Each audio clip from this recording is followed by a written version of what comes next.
Welcome everyone to our VWEC Metaverse Expert Series. We are glad to see you and have you join us for today's very interesting panel and discussion. Everyone is also invited to a less formal chat with our guests at the other end of the deck for an informal conversation or Q&A after the presentation is over. For anyone that is new, our website is right here, and you can find VWEC on many social media channels using this link tree. We are pleased to offer our Expert Series presentations in both text and chat. Text for anyone who may not be using voice. We would like to know how you found out about our events. Our survey plan has just a quick survey that is a great help to us. If you would please fill it out if it's your first time, and feel free to send it along any comments that you have, and that's at the other end of the stage from me. I'm happy to introduce our Metaverse expert panel here today. Roropillow, Marie Vans, John O'Connor, and Medi Martian. Unfortunately, Zinnia Zauber planned to join us, but her university called a meeting that she could not miss. Rose Hill, Roropillow, is a certified peer counselor with a focus in trauma and crisis counseling. She is in her final year of a master's in clinical mental health counseling graduate program and is currently an OUD specialist at Crisis Connections in Seattle. Marie Vans, a systems engineer who worked at HP Labs, has authored more than 55 publications and 35 U.S. granted patents and is currently an associate professor of systems engineering at Colorado State University. John O'Connor is strategic lead for TU Dublin at the European University of Technology, a partnership of 9 EU universities. He previously served as head of School of Art and Design and more recently as director and dean of the Faculty of Arts and Humanities at Technical University of Dublin. Erik Moore, Medi Martian, is a program director, online MS in cybersecurity leadership and clinical professor, Department of Management at Seattle University. Program director, online MS in cybersecurity leadership. He is an operations-savvy leader with international operations and research experience in cybersecurity, government, education, and philosophy. You likely know that the Virtual Worlds Best Practice in Education Conference is held each year in the spring. This year's was on March 19th through 21st. Today's panel features these 4 experts who are greatly involved in the VWBPE conference. Our panelists will share standout moments, emerging trends, and practical takeaways from this year's conference, from innovative teaching strategies in virtual worlds to the evolving role of community accessibility and AI in education. After analyzing the topics covered at the conference, they have taken the time to get acquainted with presentations in the area of AI as partner, not replacement, questioning our assumptions, human agency in a time of rapid change, and the transformative power of immersive presence. So let's get started. We can move on to Marie, if you'd like, and then we can come back to Rose. And she's going to be talking about the transformative power of immersive presence. Right. Okay. Thank you. Thank you, Ellie. You already introduced me, so I'm not going to introduce myself. Today, I'm going to be covering a theme in the Virtual Worlds Best Practices in Education that came through in at least 5 different presentations.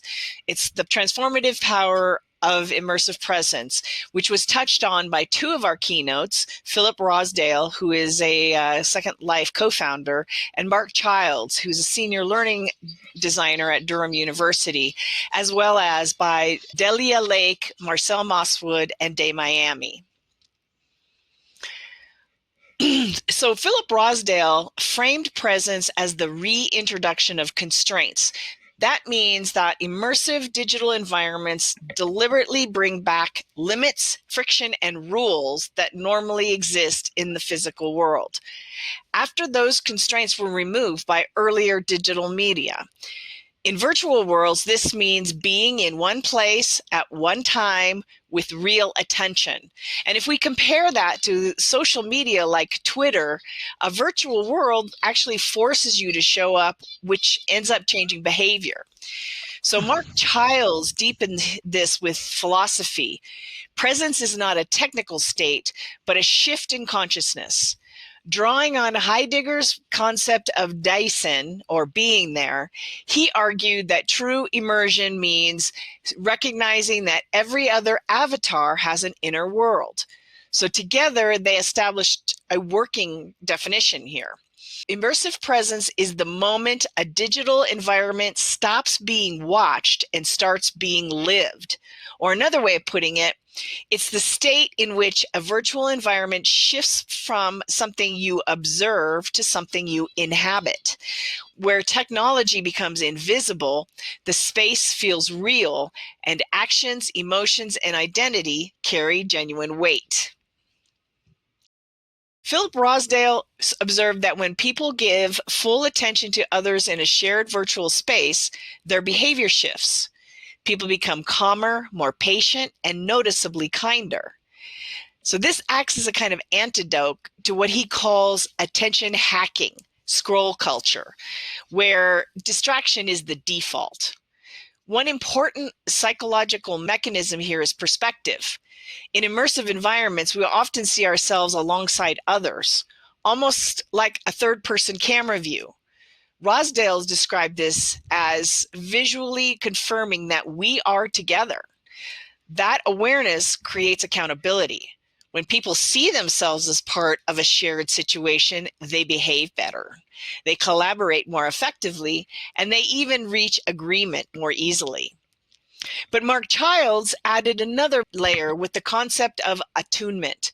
Attunement is the tipping point where technology stops drawing attention to itself. The moment when you no longer ask, does this have lag or does this have cat hair on it? When that happens, users enter a state of flow. In that state, the boundary between real and virtual begins to fade. The environment stops feeling like a tool and starts feeling like a place you live in. So the key takeaway here is presence isn't just about spatial immersion. It's transformational. It shapes identity and behavior. Again, so presence changes how people feel, and that's why it functions as a powerful empathy engine. Delia Lake demonstrated one of the most emotionally compelling cases for immersive presence in her work, gaining insights through immersive experiences. In one project, participants spent 6 weeks living inside a simulation of Camp Darfur. What began as an informational exposure quickly became emotional experience. Participants reported anxiety, tedium, and the social exhaustion of displacement. Knowledge turned into sensation. Another example comes from an earlier experience in 2010 when she wore a virtual shackle as part of a simulation based on the Amistad slave ship. The shackle is still visible on her avatar today because of the psychological imprint that lasted. No textbook could have produced that kind of enduring emotional mark. So here we're looking at something that's neurological and visceral. Our bodies do not reliably distinguish between what happens in the physical world and what happens in immersive virtual environments. When an experience is embodied, the nervous system treats it as real. Immersive presence converts abstraction into living experience. And that kind of empathy, visceral, lasting empathy, changes how people understand privilege, history, responsibility, and ultimately humanity. So presence also multiplies learning, but only under the right conditions. Day Miami and Marcel Mosswood explored this. In Day's dinosaur simulations, students who explored VR on their own showed measurable gains, something like 10% improvement in test scores. However, when they were guided by a teacher inside the simulation, performance jumped dramatically, between 32 and 38%. The key lesson here is that presence is most powerful when it is shared. Learning accelerates when attention, guidance, and environment all align in real time. One of Day's favorite examples comes from his 5-year-old subject who turned a Triassic simulation into a spontaneous game of hide and seek. When fully immersed, learners stop seeing a tool or an interface. They see a world and they act accordingly. Marcel's work reinforces this from a design perspective. Her VWICA, VIRWICA framework showed that an 8-year-old could design a zero-waste city using simple virtual primitives, not only when presence is paired with epistemic scaffolding. These were not free play environments alone, but tasks that required them to analyze, augment, create, and defend ideas. So here what we're looking at is that when immersive presence is combined with human guidance and intellectual challenge, it leads to better learning outcomes. But we do still face some challenges. Philip Rosedale identified one of the biggest barriers to wider adoption as the nonverbal gap. When immersive systems can transmit voice and movements, they still struggle to convey subconscious nonverbal signals, especially eye contact. This absence creates social fatigue for newcomers and limits how deep virtual connection can go compared to physical presence. Marcel points to another challenge: superficial immersion. Without cognitive or epistemic scaffolding, virtual environments can be intellectually shallow. Learners may be captivated by the technology itself without engaging in meaningful learning. Presence by itself is not enough. It has to be directed. She also raises an important issue around safety and access. To protect young learners, systems like VWICA operate on private OpenSIM servers. These walled gardens are necessary, but they complicate efforts to scale broadly and safely. And that's what Day calls the guidance gap. His research showed a 22 to 28% point difference in learning outcomes between guided and unguided VR experiences. That underscores a really important point here, is that teachers are still a very irreplaceable part of education. So here, the main takeaway is that while the technology is largely ready, design choices, pedagogical frameworks, and sustained human support still need attention. Immersive presence works for education, but only when the surrounding systems are built to support it.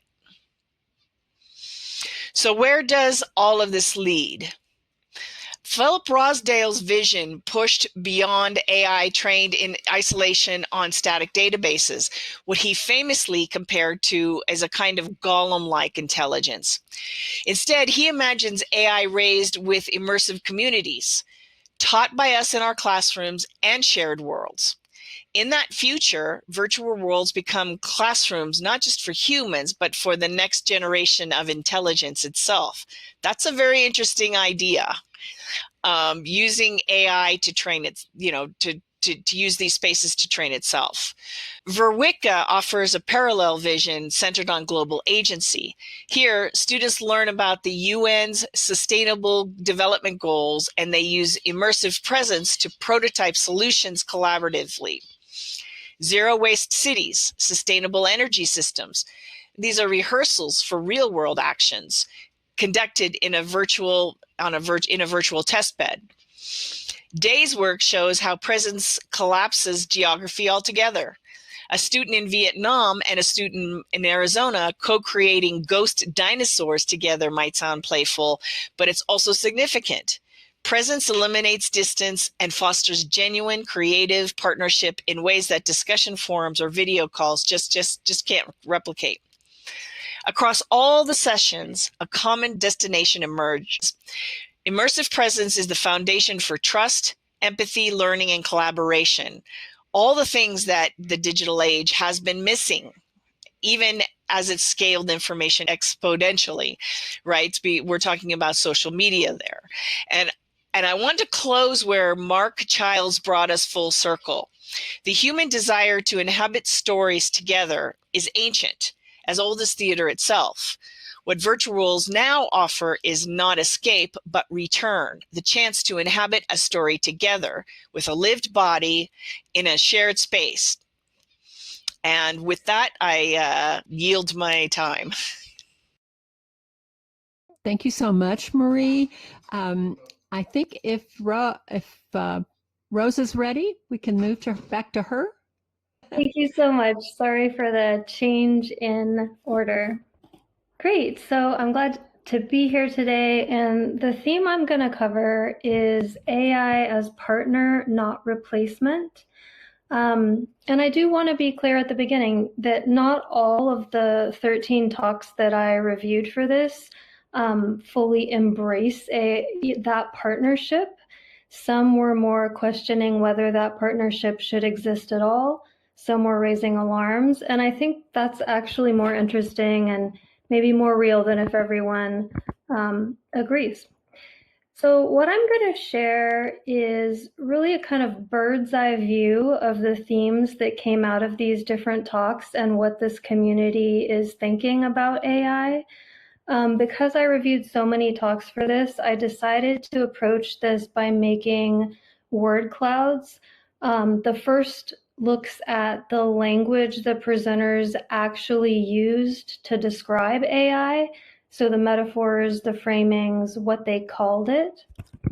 The second will look at the verbs, what AI does according to these talks. And the third will look at kind of the heart of partner, not replacement, which is what humans must still bring no matter what. So the human side of the equation. So let's dive into these word clouds. All right, so the first thing I did was look at the language people use to describe what AI is. And you can see the word cloud on the slide. In case anyone's not super familiar with word clouds, the words that show up most are the biggest and the least often are the smallest. I did have to make the smaller words a little bit larger just so they're all visible here. So in this cloud, we have words like muse, collaborator, partner, presence, bridge. In the talk, Insights into Virtual and Immersive Entertainment, there was a line that stuck with me, which is, a tool does what you ask, a muse surprises you. It reflects your thinking back to you slightly altered. So that framing, AI as muse, showed up across several talks. But you'll also notice some more cautionary words here, words like overlord and leprechaun. The last one coming from the talk, The Leprechaun and the Librarian, which basically argued that AI gives you what you ask for, but not necessarily what you meant or what you wanted. So even in just the naming of AI, you can see a spectrum from creative companion to kind of trickster figure. No pots of gold then. Yeah, it's debatable, right? All right, so the next one is what AI does. So the verbs about the actions that AI is doing. So words like extends, unlocks, personalizes, adapts, scaffolds, provokes. In this session, Once Upon a Metaverse, which was a language learning talk, it had the line, what we produce with AI is a starting point. So the context was that AI generates characters and story prompts, and then teacher and student take over from there, adapting it, shaping it, making it actually useful for that specific learner. AI initiates, but humans do the meaningful work. Another talk showing AI in action was AI bots personalized cybersecurity challenges. It gave us an overview of how cybersecurity students engage with AI bots in immersive virtual scenarios that personalize and adapt to each student in real time. I also want to highlight the word in the cloud here, replaces. This is a word that shows what AI should not do. So it came from presenters and audience members across numerous talks. And I think that it shows that despite the really mind-blowing applications of AI, there is concern about it replacing us.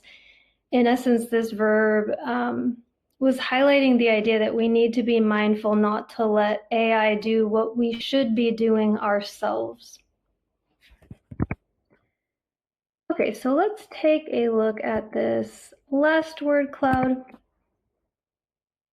So this one is what our presenters and what their audience members felt that humans must still bring to the table no matter what. So our human non-negotiables, if you will.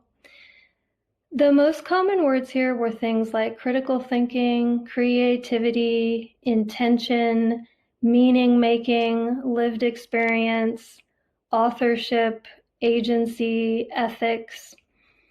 The session, AI isn't a tool, it's a learning environment, argued that if AI already knows your curriculum, your standards, your students' needs, then what humans still bring is the teaching itself, the judgment, the relationship, the real-time decisions that no AI can or should make for you. On the other side of that, though, the talk, which was an audience participation talk, Neil Postman's 6 technology questions for AI, made the point that learning is a process, not a product, but AI gives you the product. And it poses the question here that if the process is where learning actually happens, and using AI allows us to skip the process, then what are we actually partnering on? No answers there, but the questions are being posed. So I want to conclude my portion here with sharing an irony that emerged during this conference and is visible in this word cloud. 2 of the biggest critiques of AI across the conference were that use or overuse could lead to a decline in humans' ability to critically think and to be creative in the long term. At the same time, critical thinking and creativity were the most important things that the presenters identified that humans must bring to a partnership with AI. So there's a real tension there, maybe even a paradox that I think everyone needs to consider. The folks that gave these talks of virtual world educators, builders, librarians, professors, researchers, they're not sitting this out. They're actively engaging and trying to figure it out. And I think that's exactly where we should be. And so I'll just leave you with this final image that I think captures the idea that we need to be mindful, we need to be vigilant of what happens in the space between AI and humans. Okay, that concludes what I'm sharing. Thank you. Rose, that was just excellent. Thank you so much. And we will get back to some questions. Hopefully you guys are jotting down some things you're interested in. But right now we're going to move to questioning our assumptions with John O'Connor. Thank you, Ellie. So, questioning our assumptions. First off, I want to acknowledge the support of ChatGPT in compiling this review. It's certainly been very helpful in doing some of the legwork and providing summaries for me. And of course, I also had to rely on YouTube recordings because I just wasn't in a position to attend as many of the presentations as I would have wished. Across the conference talks and discussions, a striking common theme did emerge. And that is that much of what we do in education, particularly in digital and immersive environments, is built on assumptions that we don't always stop to question. These assumptions shape how we design learning, how we evaluate it, and how we interpret success. And what the sessions at the conference collectively do is unsettle those assumptions, forcing us to look again at ideas we may have taken for granted for years. One of the most persistent assumptions is that engagement equals learning. In many educational settings, and especially those involving digital platforms, we measure success through metrics such as clicks, time on task, participation, or completion rates. These are convenient because they are visible and easy to quantify. However, as the discussion during the quadrivium from engagement to meaning, are we measuring the wrong things, makes clear, these indicators often tell us very little about whether meaningful learning has actually taken place. They capture activity, but not understanding. In fact, the discussion emphasized that assessment is not simply a technical issue, but a question of values. So, what we choose to measure ultimately shapes what we teach and what students believe actually matters.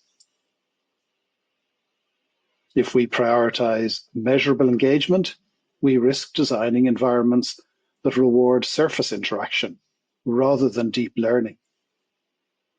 The proposed shift, therefore, is from engagement to capability, from counting what learners do to understanding what they can actually do. In immersive environments, this capability becomes visible through action, how learners make decisions, how they collaborate, how they adapt when conditions change, and how they reflect on their choices. This fundamentally challenges the idea that activity is a reliable proxy for learning. A second major assumption concerns failure. Traditionally, failure in education is something to be avoided, to be penalized, and certainly to be minimized. However, the Failing Forward, Insights from Difficult Games talk by Ben Fulcher turns this assumption on its head. Drawing on examples from difficult video games, he argues that failure is not only inevitable, but essential for learning. In these games, players repeatedly fail, but each failure provides information, prompting reflection, adjustment, and eventual improvement. This process is described as a failure forward loop, where learners attempt, fail, analyze, adapt, and then try again. The contrast with formal education is stark. In many classrooms, as we know, failure is terminal. Students submit work, they receive a grade, and move on, often without the opportunity to revise or improve, and thus the loop is broken. Yet the talk also addresses the idea that failure is necessarily universally beneficial, because in fact, not all learners experience failure as safe or necessarily productive. For some, particularly those already uncertain of their place in an educational environment, failure can actually feel existential rather than instructional. This raises an important point. It is not enough to celebrate failure. We must actually design conditions in which failure is safe, it's supported, and is genuinely formative. The assumption being challenged then is not just that failure is bad, but that failure is automatically good. A third assumption relates to the nature of learning itself.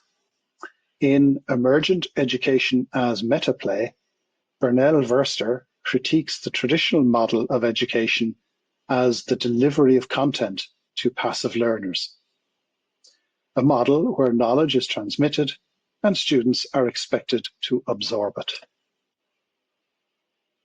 In contrast, Verster advocates for a constructivist approach in which learning emerges through curiosity, exploration, and interaction.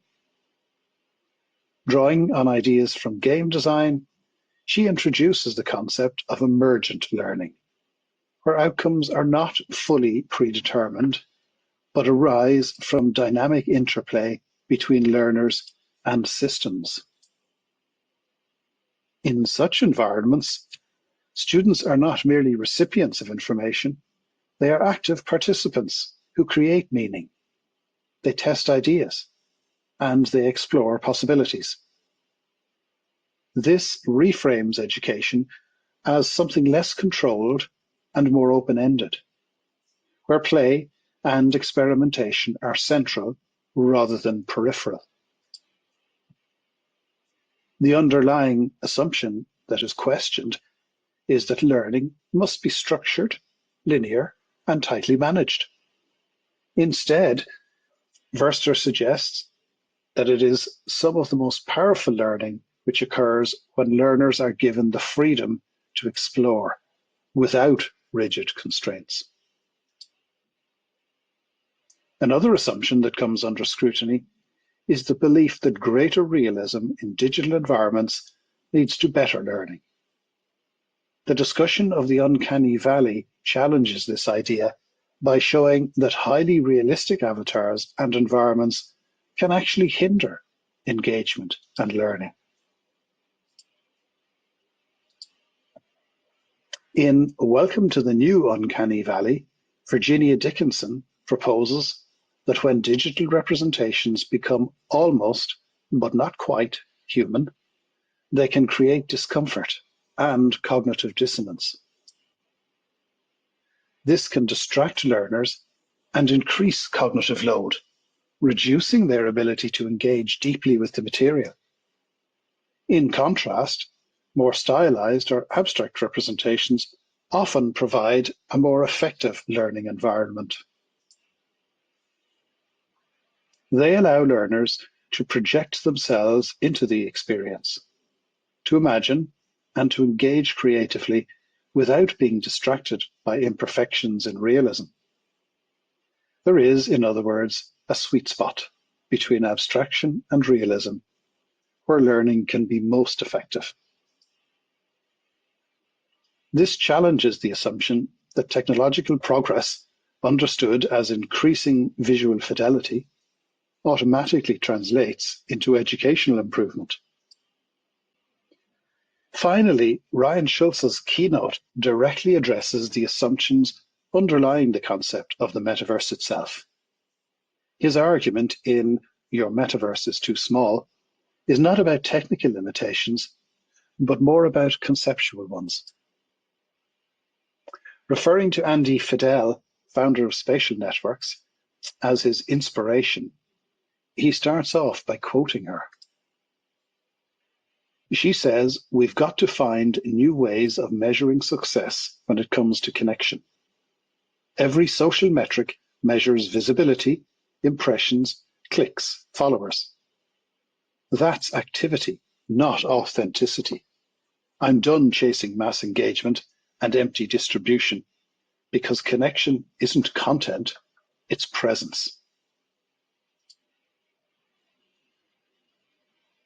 Schultz suggests that many of us are constrained by outdated ideas about what virtual environments should be. We tend to imagine a single, unified metaverse, or to prioritize scale, visibility, and metrics of engagement.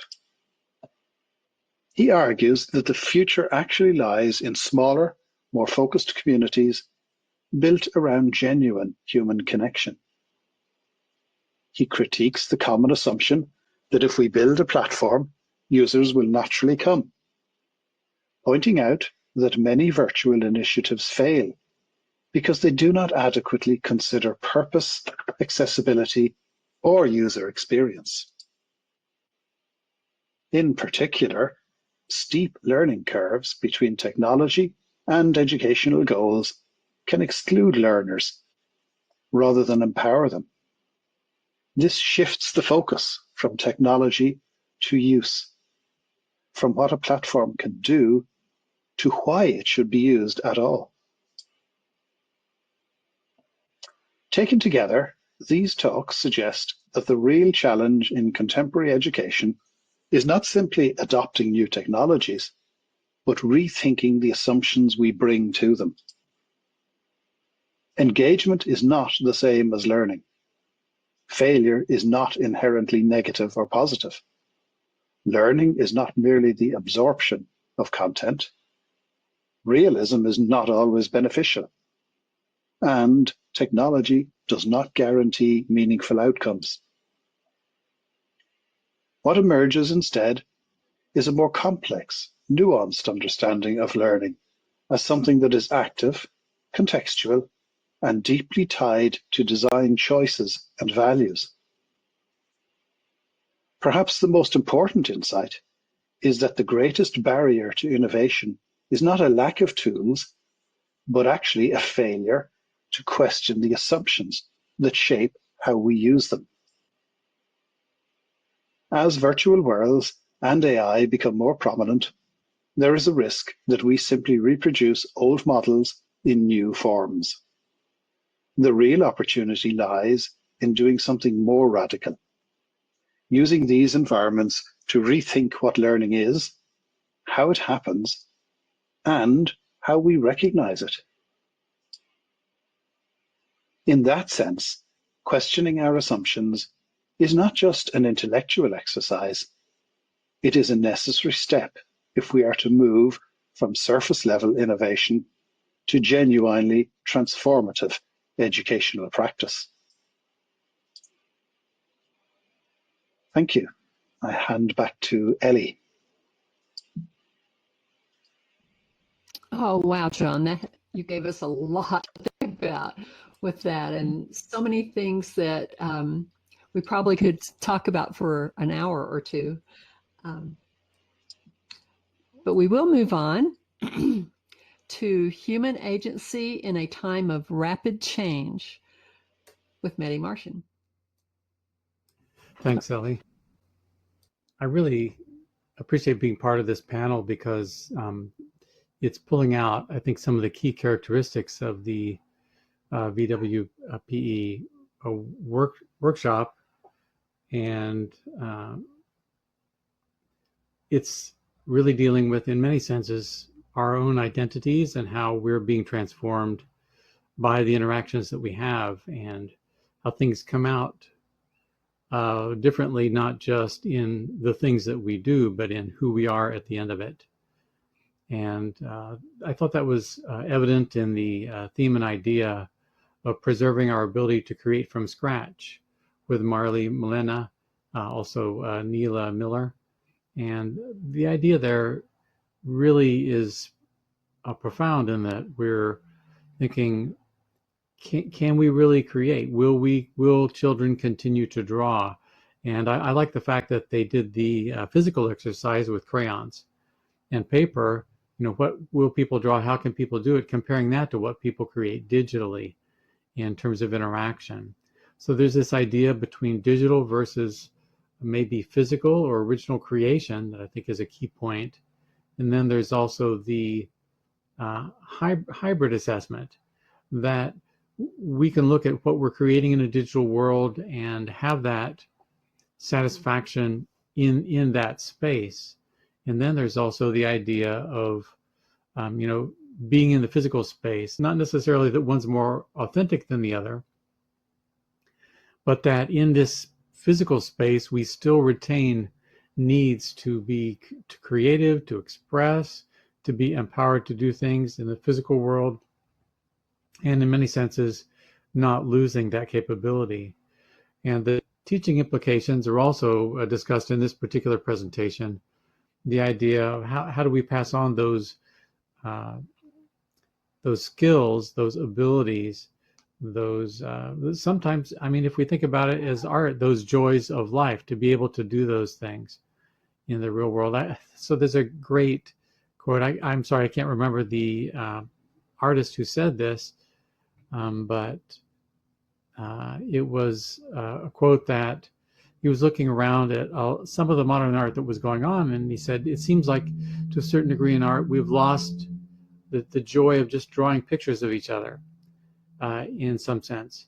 And it's not like we all need to be able to sketch and draw realistically, but that there are, if we do that, then we can pass that along to others and have not only joy, but a sense of mutual identity and purpose in those things. And everyone has their own skills that they do that with.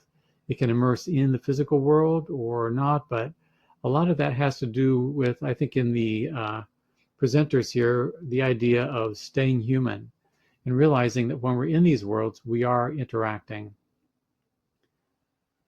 Really, we can bring those interactions into the virtual world and still be human, but let's not lose those things we care about. And being able to create some things from scratch is part of that. I think some of this reflection comes from artificial intelligence and how that works. The next presentation in this series wasn't necessarily as much about the immersive process and transformation, but was using the virtual world to transform, creating a space inside the virtual world where women could go in to become more entrepreneurial, to learn entrepreneurial skills as part of the Women Entrepreneurship Development Program, or WEDP. And this is a research-backed group that goes in and looks at these processes for how to help women get beyond the traditional barriers that people face, in particularly as when we're thinking in terms of a gender bias in certain fields, and entrepreneurialism has some of that. And there were four main barriers that the presenter discussed. One is the digital literacy, and that is people who are not necessarily engaged in the digital worlds may not be able to do this, so struggling to get those skills and providing assets for women to move ahead in those skills. The next one, financial literacy. While that doesn't necessarily relate specifically to virtual worlds or AI or anything like that, this facility can still be used to transform people's identity and get them into the these modes where they can become more entrepreneurial. And the last one is accessibility. And this is the one where the kind of tools that we work with here in the virtual worlds really can actually help with that. Creating an accessibility to a community, to the skills and the resources, and the ability to have it fit into a particular schedule. So that's another a presentation that we had here.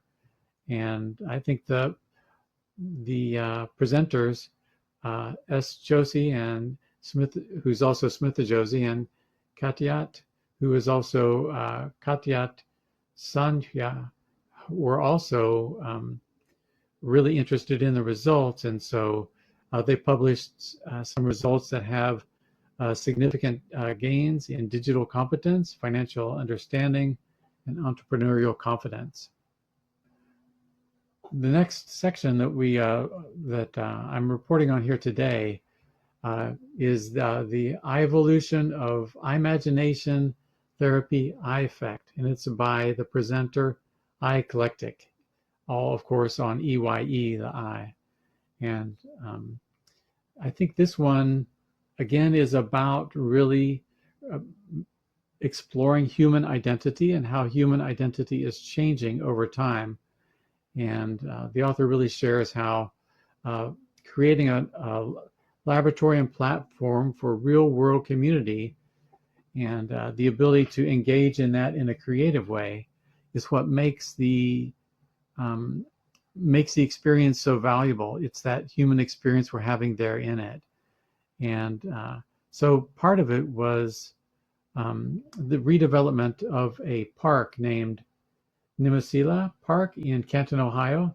This is a real park, and then converting that into a virtual park, which is used in the space. and that's using Second Life as a prototype in the space. I know virtual twins are also becoming really popular, and I think before, thinking of prototypes that are based on reality in virtual worlds is similar to virtual twinning, but when we combine that with the use of it as a social space, I think the author is seeing, positive effects in this regard in terms of community, co-creation, and things like that.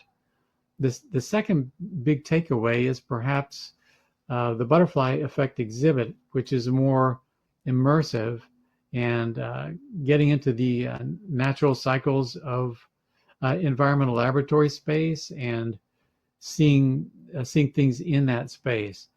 And I think that's another type of human experience we can bring into the virtual world and make it effective across broad distances and create larger communities of interest than we can necessarily in a physically local space. And so it can be productive like that.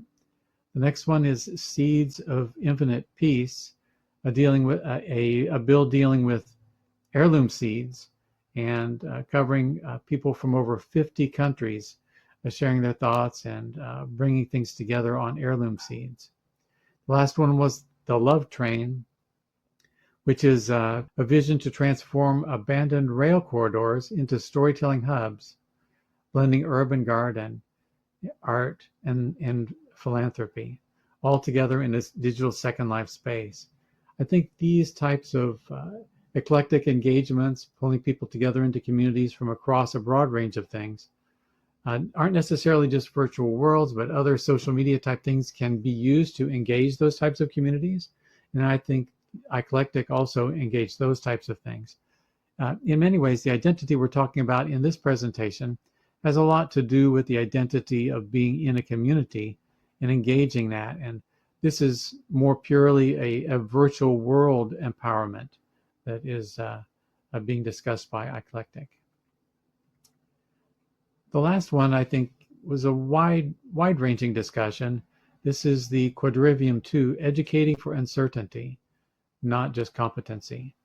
And it started out really being in many ways about education and the trouble with artificial intelligence allowing students to bypass the education process versus its vast abilities to hyper accelerate the education process. And how do we really transform our own education processes into something that can make a difference there? But the discussion, this was an open discussion, it wasn't a presentation, and it really changed into a different kind of presentation over time. It was more about the human condition of our students, of us, how we're changing because we're interacting with artificial intelligence, with social media, and with immersive technologies, and how we can ensure that we're moving in a positive direction. I think that's a question we have to continually ask ourselves as we engage in these technologies. The central themes here were a range of them. You can see in the slide, uncertainty over competence. And that's not necessarily that we want to be uncertain, but that we don't know what's coming and we have to prepare for a broad range of things instead of a particular competence. And thinking over content is another one that's really big. If we give people a few skills, that's good. But have we taught them to acquire skills, to have focus of attention, to know when they need skills? Those kinds of things are important. And then human agency in ethics or AI ethics is another big one that really came to the forefront as a risk and as a positive thing too. Being able to engage in terms of artificial intelligence to understand the implications of our action, but at the same time, not allowing ourselves to be, coddled by the artificial intelligence in a way that its hallucinations give us undue confidence. Underlying all these were several things that were critical, but I think we're getting close to the end, and maybe it's better to close off with that thought that keeping in the idea of not just looking for the changes in the environment and for the behaviors of groups, but also thinking self-reflectively about the changes in ourselves as we move into this new digital environment. Thanks. Thank you, Medi. These are such powerful topics and great findings that you guys are sharing with us. I'd like to thank you all for taking the time to look at each of these areas of the conference. I went to the conference and you pulled out things that I hadn't even seen. And I know that part of it is because we can't go to every single thing, but you will also watch the videos. We really, really appreciate it. These are timely and important topics for all of us, especially those in education. If you would like to see the actual conference videos, you can go here if one of them sounded especially interesting to you. And in closing, looking at our time, we don't want to go over too long. We'd like to thank you for attending today. There is a recording of today's presentation on YouTube channel in just a little bit. If you would like a copy of today's slides, you can get them on the board on the side of the deck. Look for the sign of today's presentation. Our next expert series will be on May 8th. And it will be the Student Challenge panel, Res, Reflect, Repeat, Learning Through Virtual Creation, which speaks to quite a bit of what you guys have talked about today. We invite you to come to that interesting presentation that will be instructors and students from the Student Challenge that actually is winding up tomorrow. If you'd like to see all of the VWEC events, please check out our calendar and join us on social media, and I'll share those links with you. I'd like to thank Meryl for being our co-host today. She's behind the scenes doing tons of stuff, and I really appreciate it. And finally, we can move back to the back. We are really at the time limit, but we had a lot to share. Let's move back to the back if anybody has any questions by the balloons, and there's some fun things to munch on. So again, thank you, panel. Thank you, audience. Please feel free to ask questions as you have them in either text or voice.